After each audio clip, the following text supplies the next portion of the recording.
The small diner bustles with evening activity. In the corner sits a solitary figure, a Marine veteran with visible scars and a slight limp, quietly eating his meal while three teenagers nearby start to mock him loudly. Mason's diner hums with the familiar sounds of clinking silverware and quiet conversations this Thursday evening. Families share plate of comfort food.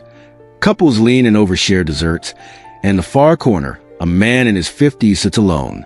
His weathered hands, marked with old scars, grip a simple burger with a deliberate steadiness that seems at odds with his slight tremor. His right leg stretches awkwardly to the side, a permanent reminder of something most patrons will never understand. His name is Richard Collins, though no one here knows it. His faded blue button-up shirt is clean, but worn at the edges. His posture military straight, despite his obvious discomfort. While most diners are absorbed in their own conversations, three teenagers at a nearby booth have noticed him. "Check out the limping guy," whispers Jason, the tallest of three, wearing a designer hoodie that probably cost more than Richard's entire wardrobe. His friends Brandon and Tyler snicker, their pristine athletic shoes and expensive watches glinting under the diner lights. "Dude probably can't even tie his own shoes," Brandon adds, loud enough for nearby tables to hear. A few patrons glance over with disapproving looks, but no one says anything. What the boys don't notice is another man sitting two booths away, broad-shouldered with military haircut. Commander David Martinez watches the scene unfold, his coffee untouched as his eyes narrow. The Navy SEAL's jaw tightens as the teenager's comments grow louder, more pointed. He recognizes something in Richard's posture that these boys clearly don't. "Hey, check this out," Tyler says, pulling out his phone and angling it toward Richard. "I'm going to get a shot for my Instagram." Caption it, "Time hasn't been kind." The other two laugh as Tyler snaps several photos, typing rapidly on his screen. "Maybe we should ask if he needs help cutting his food," Jason suggests with mock concern. "His hands are shaking like my grandpa's." The trio erupts in laughter, drawing more attention from nearby tables. Richard continues eating methodically, his eyes focused on his meal. If he hears them, he gives no indication. His scarred hands move with practiced precision despite their slight tremor, a silent testament to years of adapting to his condition. "I bet he's just some homeless dude they let in because they felt sorry for him," Brandon says, his voice carrying across the diner. "Look at those scars. Probably a drunk who got in too many bar fights."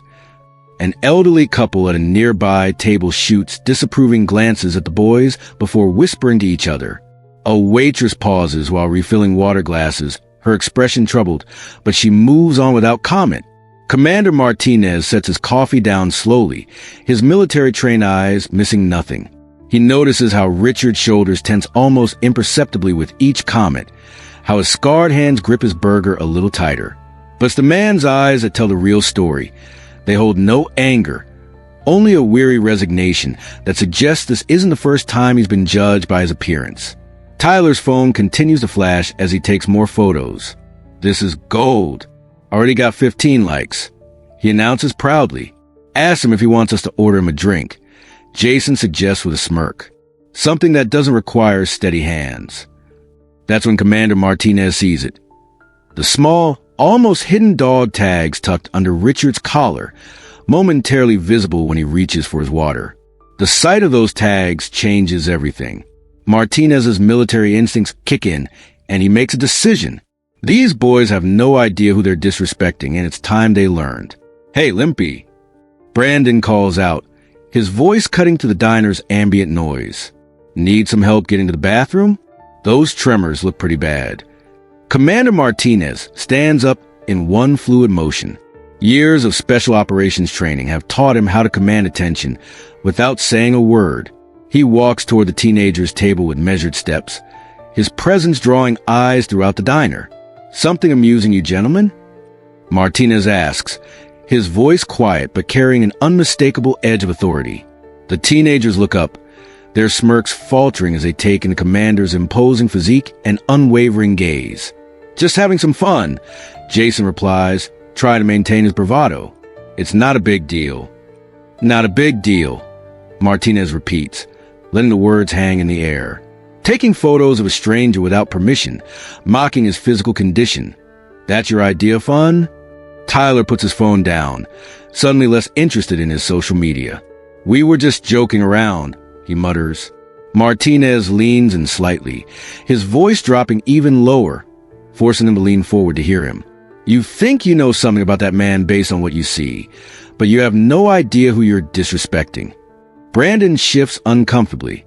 "Look, man, we don't want any trouble." Neither did he. Martinez cuts him off, gesturing toward Richard, who continues eating, seemingly oblivious to the confrontation.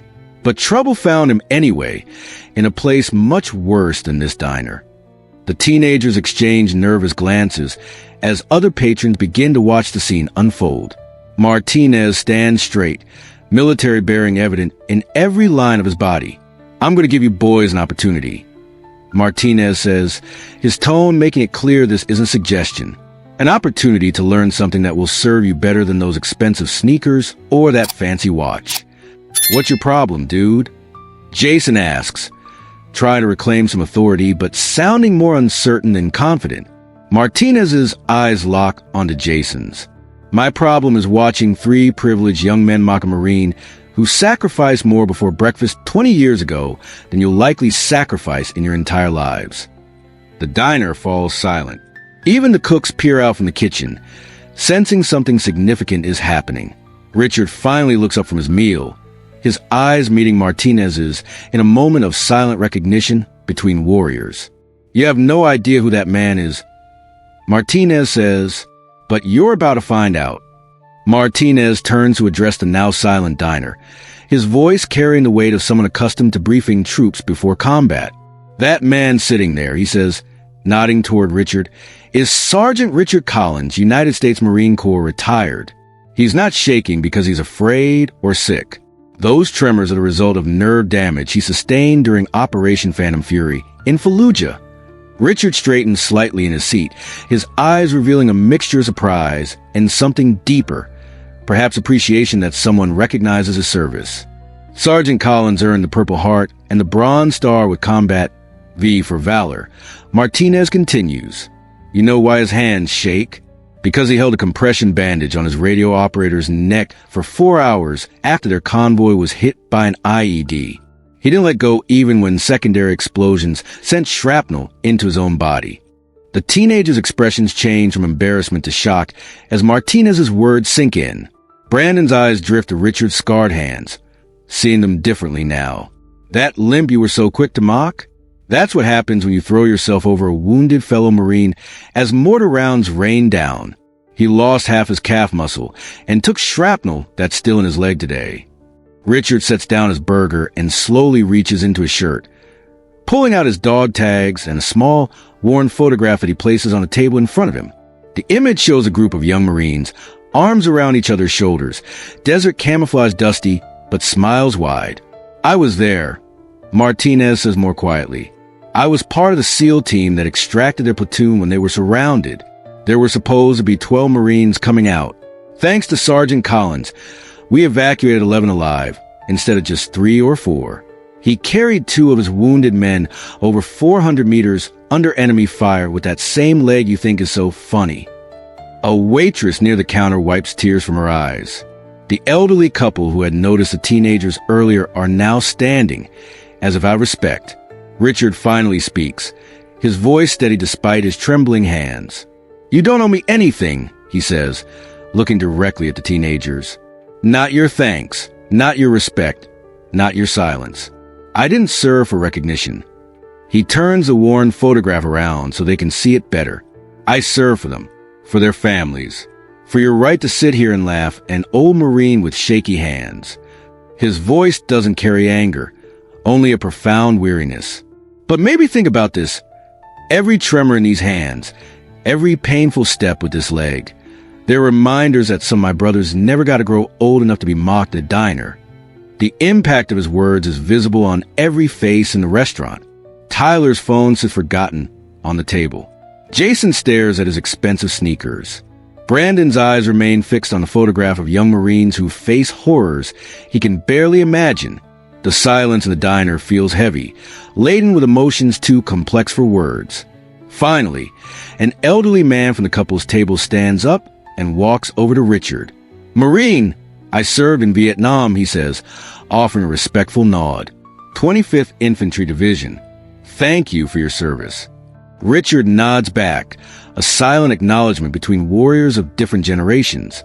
The older man returns to his table, but his simple act has broken the tension. A ripple of murmur spreads through the diner as other patrons begin to process what they've witnessed. Commander Martinez turns his attention back to the teenagers, his expression softening slightly. Look at his hands again, he says quietly. Those are the hands of someone to be pitied or mocked. Those are the hands that saved lives when it mattered most. Tyler is the first of the three to speak, his voice barely above a whisper. We didn't know. That's exactly the point, Martinez replies. You never know someone's story by looking at them. That limpy guy commanded men in battle. He's made decisions that determined whether people lived or died. Brandon swallows hard. His earlier bravado completely evaporated. We were being jerks, he admits, unable to meet Richard's eyes. Yes, you were. Martinez agrees without malice. But now you have a choice about what kind of men you want to be going forward. Real strength isn't about putting others down.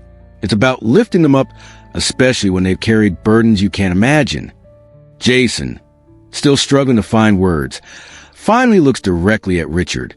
I'm sorry, sir. I was wrong. Richard studies the teenagers for a long moment. His expression isn't angry or even disappointed. Instead, there's something that looks almost like understanding. When I was your age, I thought I knew everything too, he says with a ghost of a smile. Then the Marine Corps taught me how little I actually knew. Life has a way of doing that. The transformation is visible on the teenagers' faces. Shame giving way to genuine remorse, then to something that looks like respect. Other diners have returned to their meals, but the atmosphere has changed. There's a newfound awareness in the room, a reminder that every stranger has a story deeper than what's visible on the surface. Brandon stands up suddenly, determination replacing his earlier shame. He walks to the counter, speaks briefly with the waitress, and returns carrying a fresh cup of coffee, which he carefully places in front of Richard. It's not much, he says, his voice steadier now, but I'd be honored if you'd accept it, Sergeant. Richard looks at the coffee, then at Brandon. After a moment's consideration, he nods and takes the cup with his scarred hands. Thank you, son. Commander Martinez watches the exchange with approval. There's hope for you yet, he says with a hint of a smile. The other two teenagers join Brandon, standing awkwardly but sincerely before Richard. Tyler picks up his phone from the table, hesitates, then deletes the photos and posts he'd made. I'm sorry about the pictures, sir. That was really disrespectful. The first step to being a better man is recognizing when you've been a lesser one, Richard tells him, echoing words his own drill instructor had once said to him. Jason, the ringleader who had started the mockery, struggles the most with his apology. My grandfather was in the army. He finally says, he would be ashamed of how I acted today.